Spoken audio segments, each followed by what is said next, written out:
Hey, welcome back to my channel. So today I'm going to talk about placebo effect, and not so much of a placebo effect itself, but the realization that I had about the power of our mind to create reality. And I have spoke about this in different videos, and it's related to manifestation. And I feel like there is a lot of information out there right now about manifestation, but um, it has been very powerful for me, and I feel like with certain things I have been really able to manifest and create in my life, but with certain things I haven't. And I feel like there are a lot of different things that I have heard why that might be, and it's like, yeah, you need to really imagine yourself. There is a certain energy field that you have to feel, which I do believe is true, but I also feel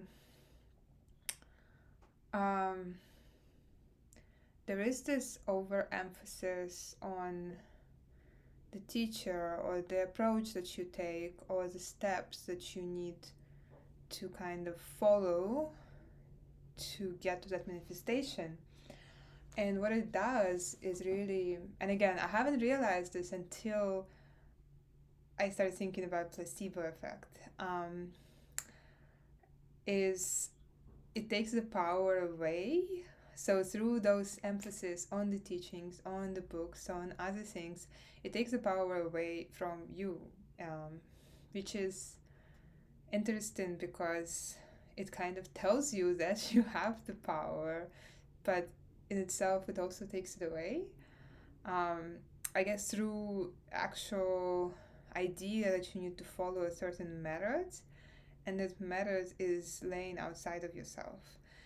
And this is a bunch of words and abstract concepts, so let me bring it down a little, like ground it into an example. So, placebo effect, something I have been speaking to a friend about psychedelics, and he's someone who have never tried any psychedelics, and um, he said something along the lines like, well, I wish was something that we could just bring about without a drug, without like the substance. And that made me feel like, why do you think we can't? Because for me, it's like I'm almost like convinced that we can.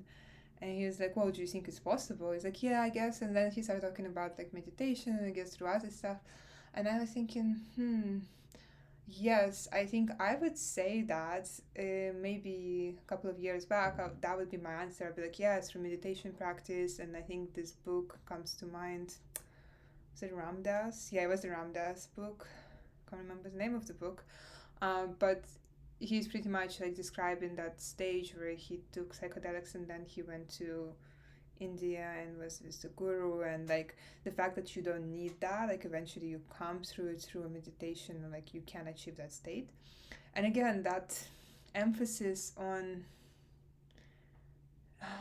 I don't know, like I can't discount the effects of meditation and everything I do in my life to reflect on this and come to this conclusion even, but at the same time, when you are approaching it from that perspective of I'm gonna do this so XYZ can happen, you are inserting that middleman, the middleman that you feel like is gonna give you that power to bring something about, to change a certain circumstance or manifest something into reality. And why I feel like this is not true. So in that conversation, it just made me remember the last time I had experience with a psychedelic, um, and the last time was actually like the first time I've done it in a while, in a long while. I would say maybe a year or so. And I remember once I made that decision to do it, I felt like my state has already changed. And once I took it, within a minute or two, I already felt something. But I knew it was impossible. But I also knew that it was me giving myself a permission slip to feel a certain way that I have felt with it before. And I know the feeling, like I know what it's gonna make me feel. And I know what I was like maybe seeking from it, whether consciously or not. And that just did that, like the switch in my mind. Of course, there was like probably like a stronger effect when it actually kicked in, but I feel that's like such a good example of the power of the mind, where you literally, you don't even set intention and kind of just leave it be. You know, like I feel like I had a very strong conviction, like knowing of this is what I usually feel, so this is what I'm going to feel, and there was no question. It's like, yeah, but maybe this time is going to be different, but maybe this, but maybe that. It's like, no, I had a clear expectation. And actually, I wouldn't call it an expectation. I'm going to change that word. I would say um, expectation. It was more than an expectation. It was like there is some kind of belief or faith. It was strong as an expectation, I would say. Um, and yeah, and that's how I felt. So taking it a little bit away from psychedelics, from drugs, and from placebo effect, like this has been studied in pharmaceuticals, I was thinking about the intention setting and um, how sometimes we experience something and it feels like it spontaneously came from somewhere, like, you know, a certain mood or a certain feeling or an energy. And then, like, again, to ground this a little, for me, it was an example of some mornings I wake up and I feel so energized in a bit, and I play music and I dance in the shower, and I feel like that is just something that needs to come about somehow through my mood, through how I feel, through how I wake up. And and in that belief that there is something else that almost brings it about, like something needs to happen for it external. And you know, it's not completely untrue, because there's probably something, that certain conditions that set me up for that mood when that happened. But what I don't realize in that all those other mornings, um, unless I'm really like dealing with something difficult, but even then, I think there is that power of changing your state. I don't realize how I give my power away in such way that, so one morning I felt like, oh, I caught myself on a thought that, like, oh, I really wish today would be one of these mornings where I'll just dance and have that lightheartedness. And then I had another thought. I was like, well, what if I just do it? And then a part of me was almost like, yeah, but you can't do it unless you feel it. And I was like, well, if it wasn't even like make myself feel it or force myself feel it, but it was more like, well, why can't I feel it? It's kind of like, am I not in charge here? Kind of. And I feel like in that there was such a big power, and I feel like, again, it's set in the right conditions, and like I have a certain expectation, or like stronger than expectation, like almost a conviction of um, what am I going, like how I want to feel. Yeah, I wouldn't say, yeah, I would say it's more like an intention. Like, this is how I want to feel. And I'm still using those kind of external means of music and shower, but at the same time, I'm not I'm not using them in a sense of like, oh, I'm relying on them to bring this sense of feeling about. It's almost like I'm ordering. And this is something I struggled a lot with earlier, with reading it in different books. Mm, I wonder who comes to mind.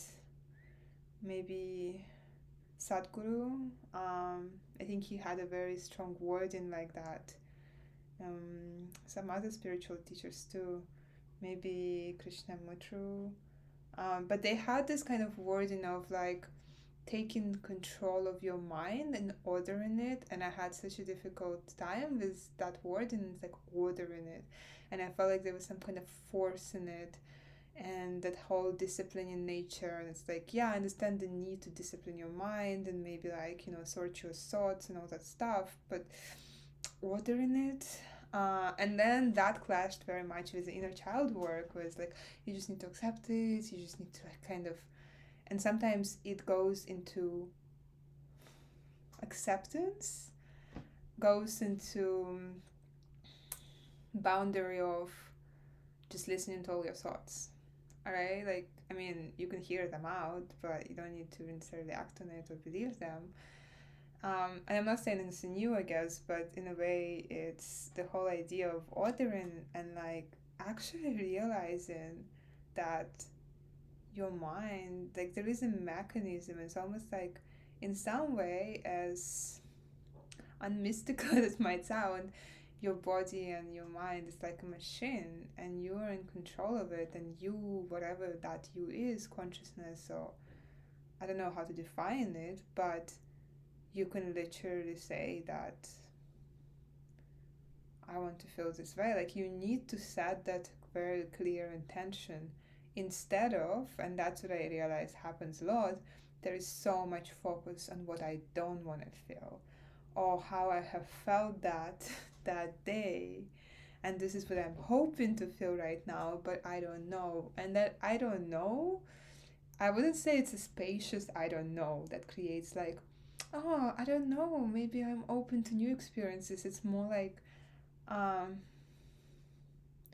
it's more like doubtful. I don't know, in a sense, like, yeah, I remember feeling it that day. I want to feel it, but right now it's like maybe something is not super great this week, and I'm just like, oh, I don't know, is it like it's gonna happen?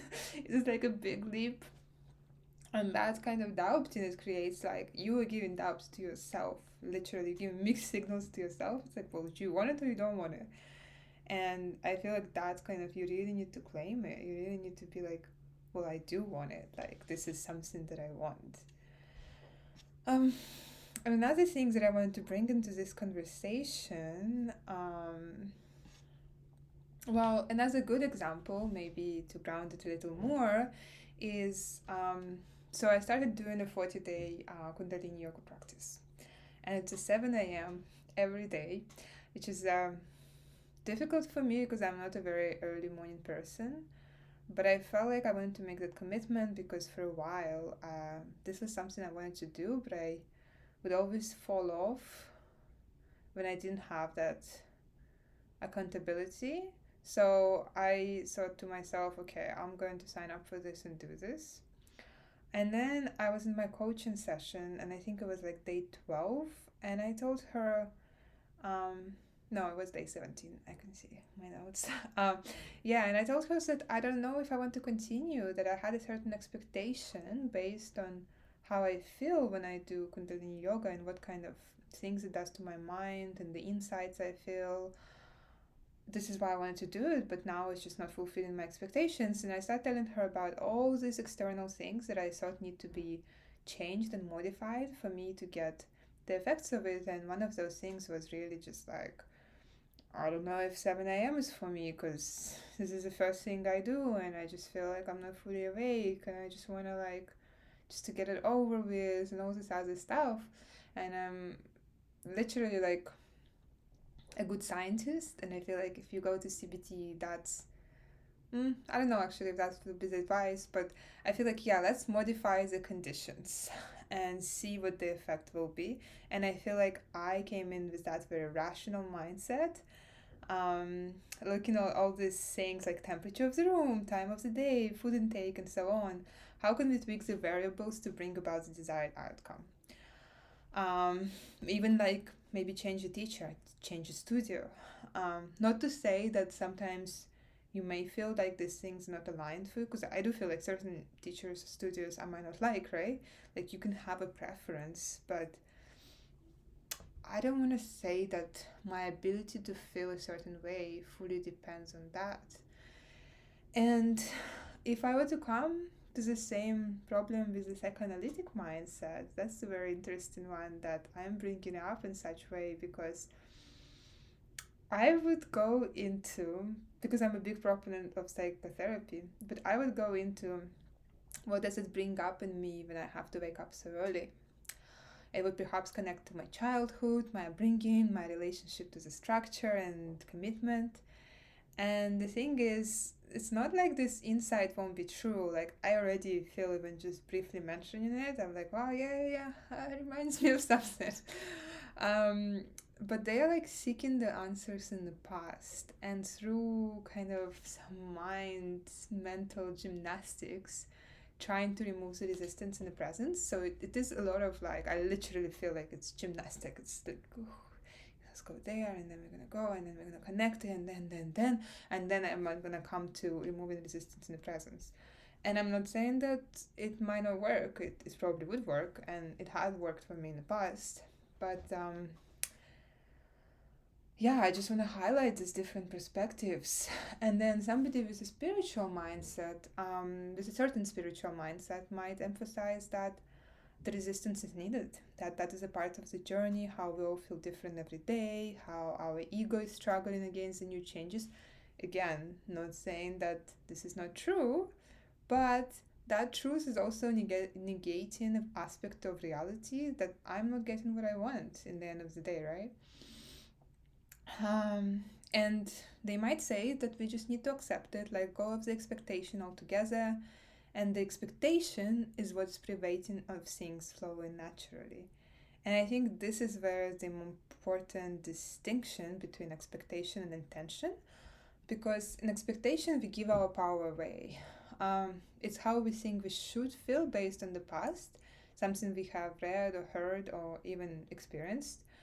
Um, and it should happen just merely because you take the action of participation. It's passive, it has little agency, so it's like, I expect this to happen, so I just need to show up, right? Like, I just need to wake up and get on my mat and do the thing, and that's what should happen. Intention, however, it's very active. Intention, I think, is more active though, it's more like commanding. It has agency and also freedom. It's kind of like, this is how I want to feel, and this is my focus. And focus is not on the past. Like, it might have been inspired, informed by the past, um, but it's not on the past. It's like how I want to feel right now, and it's not on the negative. It's not a misalignment of that expectation and reality. It's not like, why am I not feeling this way? Or neither it's about like, it's kind of in the acceptance of reality. um if like I'm not feeling this way, and then there is a clear desire for a different outcome, so but I want to, and I'll give my presence and energy to this desire. And I think that is a very important part. It's like, I want to feel this way, that kind of agency, and I will show up actively. So it's not like I'm showing up with a passive expectation, this just needs to happen, period. It's like, I want this to happen, and I'm going to actively participate in it. And I don't mean through forcing it, but I feel like it's reversing that psychology of like rationality, which stays still in the passive circle of like, okay, let's change the conditions, let's maybe change the teacher, time of the day, food, stuff, blah blah blah. But it's coming from, like, again, it's coming from like, we're gonna change things in external reality so you can just show up and this thing just should happen for you. Whereas for me, it kind of comes in this intention, and I want to, and I'm gonna show up actively. It happens naturally, almost like I didn't need to think what I need to do. It's like, almost when I said to myself, this is how I'm not feeling it, and I want to feel this way, and I want to actively show up, to give my presence and energy to this desire. um, it changed in a sense, like, I decided I'm gonna wake up even earlier because I felt like if I want to give my energy and presence to something, like, I need to wake up. Like, I can't wake up at like 5 minutes before 7 and show up at 7. Like, that's not gonna happen. So it was like natural for me. I instinctively knew, okay, to set up my alarm earlier. I also need to eat something. I need to have some tea. There was like a certain things that I needed to do, but also it was a lot about my attitude in the practice as well. Like, all of a sudden, like, it's online, so the cameras are not essential, and I think I made a rational explanation to myself why I don't want to be on camera, because it's I don't know what I said to myself. I guess I said like, oh, it's just gonna make me focus on that and distract me or something. But ironically, like, when I came in with that different energy, I felt like I wanted to put my camera, because it's like, well, I'm here, I'm actively participating, this is how I would be in a class. So it was a very different like I changed a lot of variables, but they came through my attitude and that kind of active desire to be there. And instantly, I woke out from that class. I felt what I intended to feel. What the reason I even signed up for these classes in the first place. And that just gave me such a huge understanding and realization of how much we can,